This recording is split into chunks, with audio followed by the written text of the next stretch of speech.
This GUMBANDS podcast is made possible by the Buell Foundation, serving southwestern Pennsylvania since 1927, and by listeners like you. Thank you. Hey, welcome to GUMBANDS. I'm Rick Seaback. We're at WQED. This is a podcast. This is the video version of the podcast.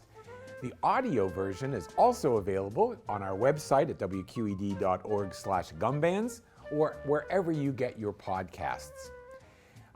This is going to be a talk with Jared Evans, a friend of mine. We've known each other for probably a little more than 5 or 6 years, and we're going to talk about his business, Radical Trivia. We're going to talk about his martial arts teaching and training, and we hope that you enjoy this, learning a little bit more about interesting Pittsburghers on a Pittsburgh-centered podcast called GUMBANDS. Let's first talk about, I think I met you at a wedding. I believe that's true, yes. And it was at the Children's Museum on the north side. You were in the wedding, and I was officiating, but I think it was one of the first times I ever officiated a wedding. What? Maybe the first. You did a great job. It was a great wedding. It was a great wedding. Shout out to Mark and Bree, by the way. Mark and Bree got married that day. They had asked me, and I can't remember, but that's when I learned the whole rigmarole that in Pennsylvania, you can officiate a wedding if the bride and groom get what is called a Quaker license or a self-marrying license. I don't have to be ordained or online ordained or anything like that. Anyone can be the officiant in a wedding if it's based on Quaker tradition. Right. You heard it here first. So since then, I've probably done 25 weddings, but and it's always interesting and fun. Well, who wouldn't want to have you doing their wedding? Well, I mean, that's just, right? For the listeners out there, wouldn't you want to have, So now you know that Rick is out there doing weddings. Now you're going to get a million more requests. You know that. So, but I think after that, I think maybe the next time was I was on a podcast with you. Yeah, I believe that's, At your house. No. So actually, if my memory serves correctly, I saw you at the podcast for Drinking Partners. Oh, okay, And then, Dave Racy and Ed Bailey. Yeah, because we had spoken, and so we at the wedding I had you. I had the brilliant idea of I was like, Rick Seaback's standing right in front of me. I should have him do my voicemail for my phone. Oh. And so, if you recall, you did a voicemail. Okay. And people over the moon love it. Like I'm It's not still there. I think I got a different phone. Yeah, I think so. I might have to have you do it again. No. But they'd call me, and then if I didn't pick up, they'd say, "Oh, I had to call back because I thought I got WQED." So wow. Okay. then we saw each other at the Dave Racy's in In Ed's. Allentown at the coffee shop up there. No. It was the one where you did the one with Fetterman and with it was downtown. Oh, that was the 100th. I think it was Yeah. their 100th Yeah. episode of their podcast, Drinking Partners. Yeah. And we were talking outside, and I was like, "Hey, I do a podcast too. If you ever want to come on, it's like a book club kind of comic thing." You were like, "Oh, that sounds like fun." Yes, it was comic books. Yes. That was at your house. Yes. And it had a bunch of people. Oh yeah. Grown-up human comic people. Yeah. Grown-up human comic people. It's like Teenage Mutant Ninja Turtles. I see. But- Okay, grown-up. Grown-up human comic people. Does it exist still? No, unfortunately, we stopped doing it just because it was a lot of work to get 5 people. I mean, we just sat here and organized 2 people talking to each other. Having 5, just organizing everyone's schedule and all that kind of stuff kind of became a little bit much. So we stopped doing it. But it was a lot of fun. I miss doing it. Are they still findable? Can you find them online? I think so. They should be on YouTube for sure. Yes, check out Grown-Up Human Comic People if you want to go and look at the old podcast. We'd sit down, we'd read like several books, and the one you were on, I said, "Hey Rick, here's the book," and then you read it, and we sit down and talk about it. It's like a book club. Cool. So can you remember how long ago that was? Is it 5 years ago? Probably something like that. It might have been more. It might have been 6. I don't know, something like that. Yeah. All right. And then I don't think at that time you were doing Radical Trivia. No, I was. I've been doing that for a long time. Really? Since probably 2009 or 10. Oh, So it's been a very okay. long So time. when I met you, you were Oh, yeah. the host of Radical Trivia. So Yeah. you must like this. Oh, it's a lot of fun. Yeah, I feel very lucky to be able to do this particular job because I essentially just go out and yell at people on a microphone, and I get to express myself and be creative and kind of do it's almost a little bit of crowd work, almost like it's not improv comedy, but it's along the same lines. You kind of take what the crowd's giving you and try to make people have a good time. Well, it's funny because in thinking about this and talking to you, I know that my Aunt Margie passed away, but she used to always say, you should be a game show host. She thought that was something that I would be good at. And that's essentially what you are. You're a game show host. Yeah, that's exactly. In fact, that's exactly the wording of how I got into doing this in the first place. I was on Craigslist, of all places, Craigslist. Okay. And I saw an ad. I was just looking at the person. I was just doing stupid, whatever, normal jobs at the time, and it said, "Do you want to be a game show host?"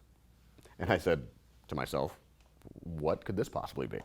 And so I answered the ad, and it was actually a national trivia company. They have a franchise, and I started working for them, and it was fun. But I realized I'm in there every week at whatever place it was, whatever the venue is, and people are having a good time, and more people are showing up every week, and after the show they're like, "Yeah, that was great. That was a great job. We had so much fun." And then the bar would slap a pile of money in my hand, and I'd turn around and take maybe 2/3 of that money and give it to somebody else. I'm like, I could be doing my own business. Yeah. So that's what happened. Huh. That's interesting. I didn't know. So bars like trivia because it brings people in on slow nights? Is that it? Correct. That's the whole thing. Interesting. So do you remember the first bar that you did? Well, I guess you did them first for another company, and then you began your own business. Yeah. So I trained with people at several different locations, like different hosts, to give them the idea of how they do their show. So I want to say the first one might have been Southside Mario's with Arnell. Shout out to Arnell, who helped me to learn how to kind of, and also to Adam, who hired me initially. Adam and I are great friends. So I started training. I want to say it was Southside Mario's initially, and I think they still do that one actually. As Radical Trivia? No. Oh, this was a different company. Yeah, this was the other company. Yeah, okay. Radical Trivia. I started several years after, maybe like a year and a half or 2 years after I had been doing it for the other company. And by then, some of these bars knew you and would say, "Hey," Yeah. you said, "I'm going to change the way this is set up." I wouldn't say they knew me, but I mean, I was doing I was doing my show in a different, sort of a more extreme way than everybody else for within that company. Because everyone else, they're out there at a TJ Fridays, like, "Hey, everybody, it's a family-friendly show and stuff." And I'm at a Southside bar, and so I'm swearing and just telling people they're stupid and all kind of stuff, and just making it more, not necessarily specifically aimed at adults, but it's more casual, more fun. People can yell at me, I yell at them, that kind of stuff. And so that I think is why my company's been successful. Is because it's not just like someone sitting at a table and the next question is. That's not. Well, I always feel bad because I think I've seen you perform 2 or 3 times, and it's really fun. And certainly at the end, especially, you make the end really extravagant and wonderful and dramatic and all of that. Do you then amass a large quantity of questions that you use over and over again, or how do you deal with that? Where do the questions come from? So I do amass them, and I try to. I'm always writing them. So pretty much as I write them, one thing is I try to make them not necessarily timely, because that doesn't always. If I have to use them later, it's not going to work anymore. So people, if it's a fact of something that just happened right now, in 3 years, no one's going to remember anything about that. It's like a stupid news article or something that's not. So no current events? Usually not, unless it's something really big that happened, some kind of Supreme Court thing or something like that, where it's oh, if you don't know this, where have you been, kind of thing. Okay. But usually not like celebrity stuff or whatever. That's not really helpful. I also try to stay away from, sorry to all the kind of mainstream sports trivia people, that's such a niche thing where you can't win if you ask, in my opinion. It's hard to win when you ask sports questions, because especially in this town, right? So you got people who either know everything about sports, and they're like, "That's too easy." Or you have people who are like, "I don't know, I don't watch sports." That's me. Same, really, yeah. I might do sports, but I don't really watch them. So there's no middle ground there. So if I do sports, it's usually we're talking about highlight today, or bungee jumping or something like that. It's not going to be in 1967, this member of the whatever, I'm not doing that. So, but do you have favorite topics? Or I think, the night I saw you over at OTB, you were doing movie stuff a lot. But it's funny. Yeah, let's talk first about topics. Okay. I think I saw a thing that you had posted recently that said like French cooking, movies, and love songs, or something like that. So every one is a variety of questions. Absolutely. And so some of my favorite ones to write are actually the ones where I have to be more creative. So like I'll do one that's not necessarily just a category, but it's like a brain teaser category. So one of the ones I do a lot is I'll call it different things too, like wrong characters or movies by plot or something like that. So for example, the clue would be describing a movie, but the characters in the clue are not the ones that are in the movie that we're talking about. They're played by the actors in the movie that we're talking about. So, for example, off the top of my head, Lex Luthor kills Garfield. So I'll just give it to you. So it's so the answer in this case is Zombieland. Lex Luthor is Jesse Eisenberg. Garfield is Bill Murray. Oh. So those are a lot of fun to write. But that requires like an IMDb in your mind. Yeah. And I'll do other categories, not just movies, but like things like that where it's like, oh, this isn't just like the question. This is you're gonna have to access other information that may or may not be in there. And sometimes like a team have to assemble the answer together. It's having like 4 people might be more helpful than like 1, because somebody else might be like, well, Jesse Eisenberg is Lex Luthor, right? And then you might be like, oh, so it's more of like a collaborative effort. That would have totally lost me. Well, that's why you don't play by yourself. Oh, I see. Yeah, that is usually teams that you have, and like everybody who comes to the bar is on a team already, or Not necessarily. In fact, that's another great little thing that happens. One of the things that I love so much about the job is that happens. People, they're like, "Can we get some friends and we'll come every week?" But this happens a lot when I first start a show.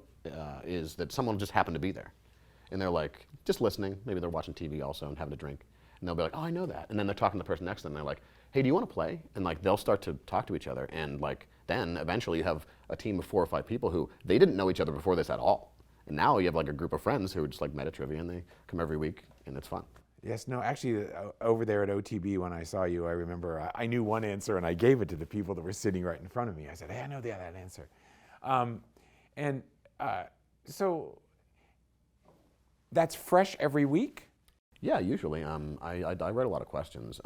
I don't write like a whole game at once because there's like 26 questions in a game. Oh, that's cool. 26 questions. Yeah. I'll usually write like one category and I'll take a break and do something else, or And then when in a week you're at different bars. Mm-hmm. And I think you're still online one night. Yep, Tuesdays. Tuesdays nights online. Yeah. Do you use the same questions at those bars that week, or is there overlap? No. If everyone is different? Yeah, I've written more than 1,000 games, so I can kind of if maybe I used this one recently, then I won't use it again for a long time, and I save them on my computer so I know when each individual one was used, so I can just look back and be like, oh, I used that one down the street like 2 weeks ago. I'm not going to use that one.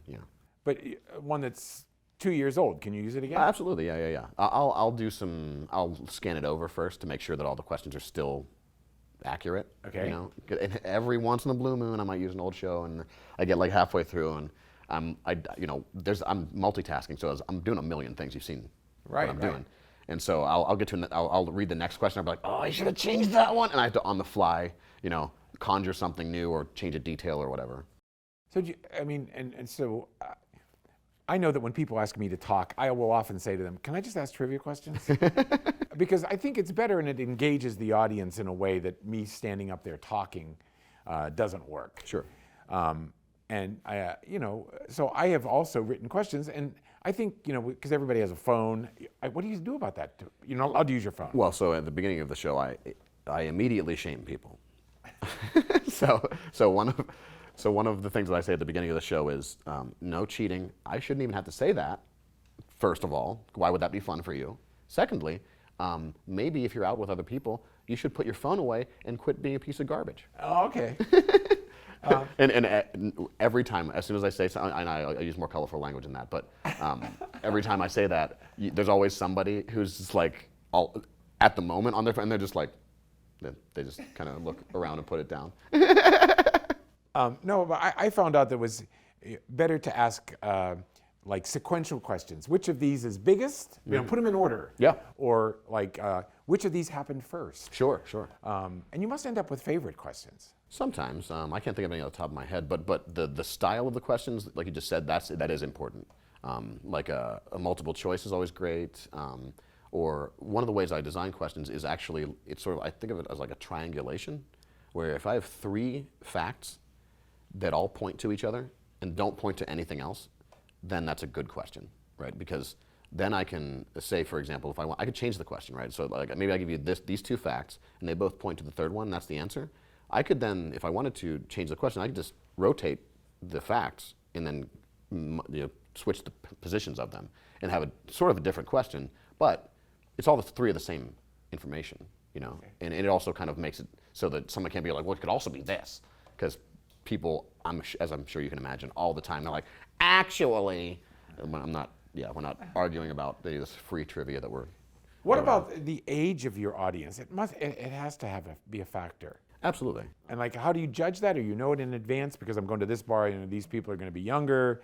Then if I go to this bar in Carnegie, it's going to be older crowd, or right. Yeah, sometimes that's a matter of what happens when I get there. I don't even necessarily know what the crowd is going to be, even at a bar that I go to all the time. Because sometimes it'll be an older crowd, sometimes it'll be a younger crowd. So you never know. I try to write the questions so that they're like, Because by your age, you know different songs and you know different Absolutely. movies and you know all of that. And that's the thing that I find with some of this stuff. I think like, I don't know anything about this, and I never even saw that movie. Yeah, yeah. So so I think part of it is like thinking about the enjoyment of the crowd rather than necessarily them getting all the questions right or wrong. Because that's really the goal is to have people have fun. And so even if the question might say it's an older crowd and like there's a question that I don't think any of them are going to know, I might just joke about it and be like, I'm not sure if anybody's going to get this, and if you do, I'm going to be very impressed. So like even if they don't, nobody gets it, I warned them and said like, you're not going to get this one. So they're still having a good time, and they're still like, well, he said we weren't going to get it. That he was right. And so at the end of the evening, I remember your sort of like, tribute at the end where you do. I think the night I saw you, you were quoting Braveheart. At least a while. And dying in your beds many years from now, would you be willing to trade every day from this day to that for one chance, just one chance to come back here and tell our enemies that they may take our drinks, but they may never take our trivia? Is it always Braveheart, or are there other things? Or there are others, yeah. I have several of them, but I try to take speeches or things from movies and stuff that people know, and then just alter them to apply to trivia. Yeah. So you got Braveheart, you got Lord of the Rings, Independence Day, Conan, things like that.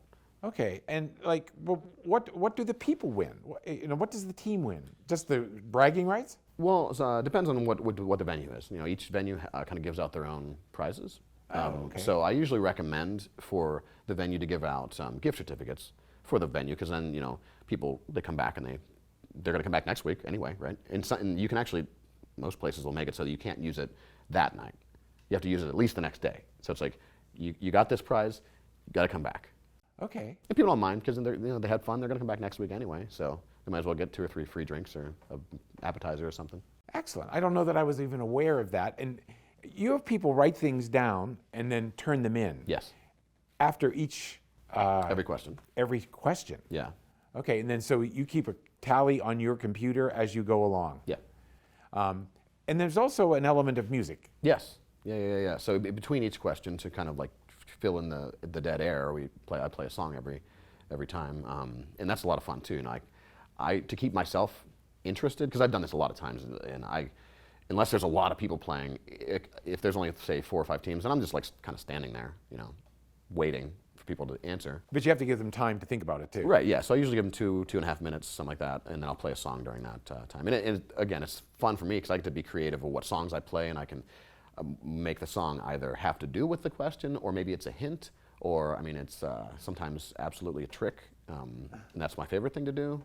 And then the game becomes like a meta game. So when people first sit down, they may not realize who I am and what I'm doing, but they're not just playing a game. Like, I'm also messing with them.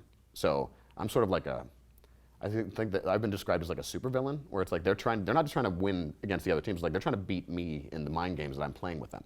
So I might play this song to intentionally mislead people down this path, and then I get everybody, almost everybody, maybe except for one or two teams, and then I just laugh at them. And then they go, "Oh, we hate you," and it's kind of extra. And so that supervillain thing, you've got your glasses here. When you do promos on Facebook and Instagram, or I don't know where else are you on TikTok? No, TikTok is evil. I'm not going to jump down that rabbit hole. That's not. Get off TikTok, everybody. It's making you dumber.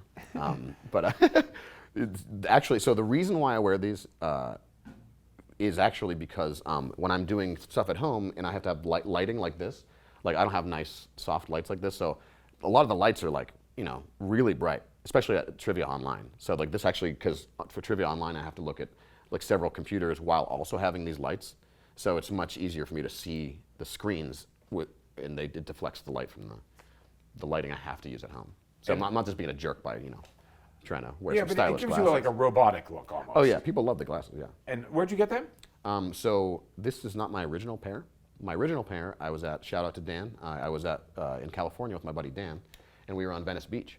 And we were just walking and saw a stand with glasses, and they had a bunch of cool ones, and they had a pair of these. And so I was like, I got it. They're like $10. Yeah. And so, I love the little promos that you do online. Are they principally on Facebook or Facebook and Instagram, both? But I usually say upload it to Instagram, and then it shares it over to Facebook. Okay, and a lot of them are black and white. Yeah, yeah. And some are color. Yeah, yeah. Just different filters. Just a whim. Yeah, just whatever I feel like that day. Depending on what the background is, what I look like. And that's mostly just to say, hey, I'm going to be here tonight, and come by. You always mention the fries at OTB, right? Yeah, oh yeah, they got some good fries there. And so, like at the other places, like Ruggers, other things that you promote there? What do you get at Ruggers? Oh, so one of my favorite things to say for Ruggers is because shout out to everybody at Ruggers. So they have it's a secret menu item. It's not really a secret, but I mean it's just sort of like a staff designed item. It's not on the menu. I'm not even going to tell you what it is. You're going to have to go there and ask for it. All right. Go there and ask for it. Ask for the secret recipe. Yeah. The secret menu item. Yeah, and they might pretend like they don't know what you're talking about, but they know. Okay, so those are two that I know, OTB and Ruggers, and I'm not sure what it is. Ruggers is on the south side. Yes, they're both those are on the south side, and then I personally do Carnegie. It's called Ellie's out in Carnegie. It's on Mondays at 10. And then we have a lot of, I have people who also host in for me too, so we have a bunch of locations around the city. RadicalTrivia.com has all the Right, you have employees who do what you do. Yes. Do they write their own questions? Sometimes. I mean, I supply them with the question, and then if they can call the same audibles as me. So if they, I send them the questions, and then they sit down at home, and they're like, oh, I don't know if this will work for this crowd, then they can change them. I'm not a micromanager. I don't think that's helpful in most scenarios. So as long as everyone's happy, and the job is getting done. And those people, do they play music as well? Yeah. In the same way. So you're kind of a DJ and a game show host. Yeah, for sure. Okay. Yeah. Well, then also I wanted to talk a little bit about your martial arts, because that's obviously very important to you. Absolutely. And how did that start? I mean, so I've been in martial arts like sort of my whole life. Not deep though. I would kind of casually take when I was a kid, like some karate classes.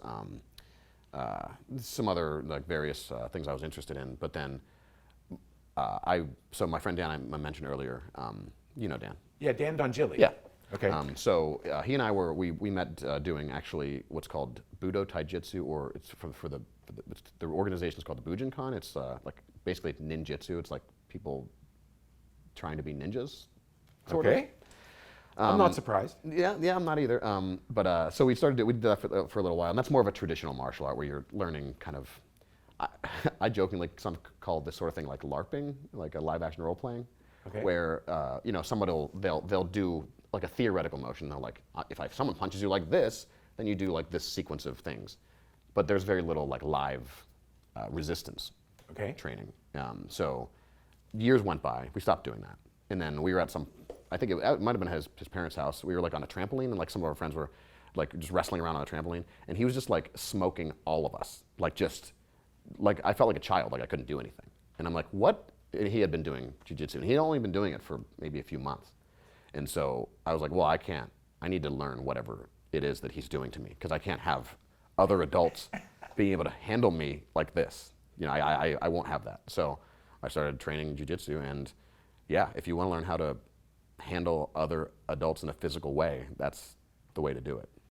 The things that I've watched that you post, it seems to start sort of mildly and gets more intense. Yeah.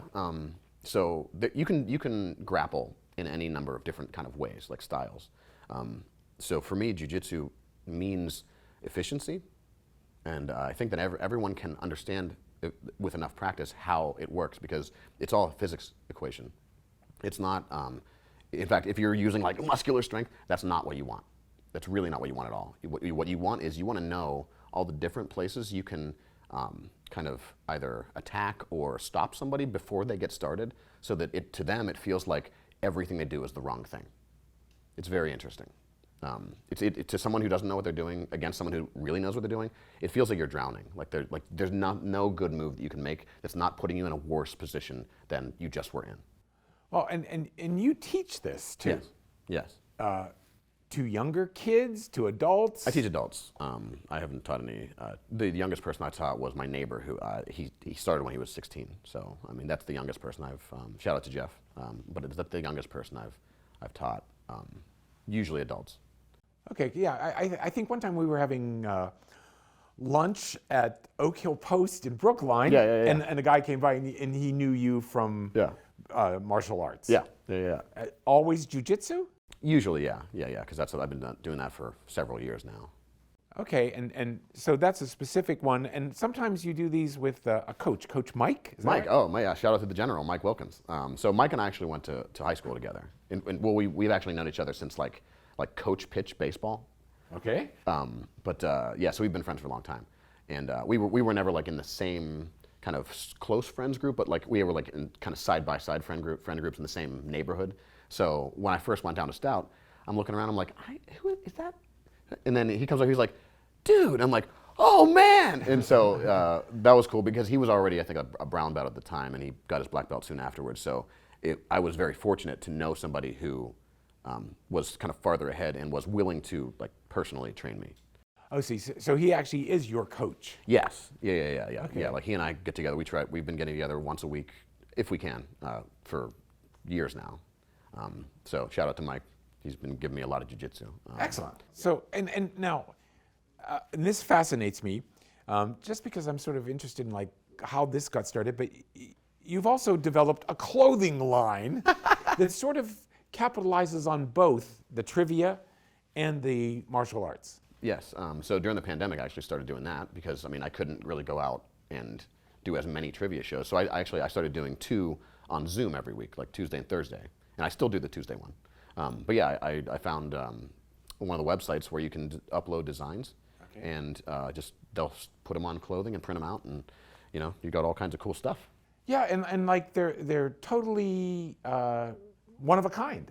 Mm-hmm. I mean, no one else has a Jared shirt, do they? Not that I'm aware of, unless they stole one from me. And this symbol, is this your design, or I think it has something to do with support martial arts or something like that? So this design is a funny story. It's an interesting story. So first of all, shout out to Alexa Miller, who designed the font.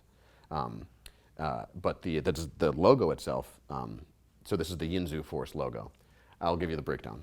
Okay, so this is sort of You're going to tell me what Yinzu Force is. Right. I'll tell you sort of in a roundabout way. So is this Yin's from Pittsburgh? Yinzu yes. Force. Oh, of course. Yeah. Okay. Yeah. So the team of the gym is Renzo Gracie. It's Renzo. Renzo in Portuguese. R's are H's. So Renzo Gracie is the team.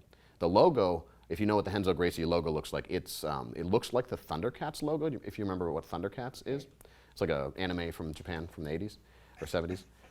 And so it looks like the Thundercats logo. And so I was like, okay, if I'm going to make my own logo, I'll take another anime logo. And so this isn't exactly the logo, because it's not exactly the Thundercats logo. This is a very close to something from Dragon Ball Z, which if you know Dragon Ball Z, there's a group called the Ginyu Force. And so their logo it's more of an equilateral triangle with the circle surrounding it. So I took the triangle and made it elongated it and shrunk made it into an oval behind it, and called it Yinzu for us because we're in Pittsburgh. So Yin's got to come down here and train. So that's where the logo came from. Okay, and then you offer those things on your website. Mm-hmm. Yeah. I think Radical Trivia website has an access to. I'm not sure I'm going to remember what you call your store. Oh, it's the Radical Store. Oh, the Radical Store. Yeah, okay. Yeah. In fact, I've printed out several custom things for the two of us. Yeah, I know, and I didn't realize that's actually your exclusive font because I recognize it now. I was like, oh, that's one of Jared's things. Yeah. I have one that says, always get the special, which I always say is the best advice my father ever gave me. And that's the best advice I've ever gotten about food from anybody else. This guy right here. Always get the special. Always get the special.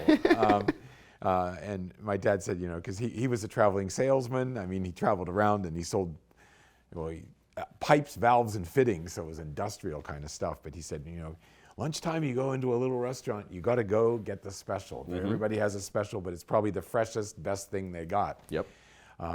And so, and where does this all go? I mean, do you want to be on TV or I'm trying to decide what's Jared's dream? Do these things stay separate or do they combine or do you have any idea about all that? It's like I'm interviewing you for a job and they say, where do you see yourself in 5 years? So my philosophy is more like this, right? So I watched two movies when I was a teenager that really, really hit me in a special way. All right. One was Office Space, and the other one was The Big Lebowski. Okay. So Office Space, for the reasons that, my dad Ken worked at Mellon Bank downtown for years and years and years, and it was just like wearing on him. He hated the job. It's stressful. He dreaded to go to work every day. Just like it affected his health actually. And so, I saw that movie, and I was like, you got to watch this movie. And so he watched. He's like, this is my favorite movie ever, because he was actually doing that exact job of trying to turn over the new millennium computers. Like the job that they're doing in the movie is actually sort of what he was doing. Okay. So that really struck home. But what Peter, the main character in the movie, says is, have you seen Office? Okay, so long story short, he gets hypnotized, so he doesn't care about anything, and he starts going to work. And before he was real stressed out, and he same thing, didn't want to go to work, but he gets hypnotized, and then he's just kind of super chill, and it's impossible to unhypnotize him because the hypnotist had a heart attack or something. So he's just kind of coasting through life, just cruising. And everything actually ends up working out a lot better for him because he's just relaxed. And so he gets a promotion even though he hasn't even been showing up at work because he's just the cooler guy to talk to, right? The guys who are doing the promotion or doing the evaluations, he just sits down and talks to them for a while. They're like, man, we really like that guy. It has nothing to do with his actual work, which is a great life lesson. Right. Because all he had to do was get these two guys to like him, and they were like, "Hey, all right, Peter, have a great day. We'll see you next time." No, you often hear that. You hire people that you like. Yeah, of course. And so that lesson, and then The Big Lebowski. The dude, right? You can't be cooler than the dude, right? And the whole reason why The Big Lebowski, the whole impetus for the movie and him going through a bunch of wild stuff is that all he had to do was just wash the rug. He got the rug peed on, and because he listened to some bad advice from his friend Walter, saying they peed on your rug, man, that's not right. This can't stand.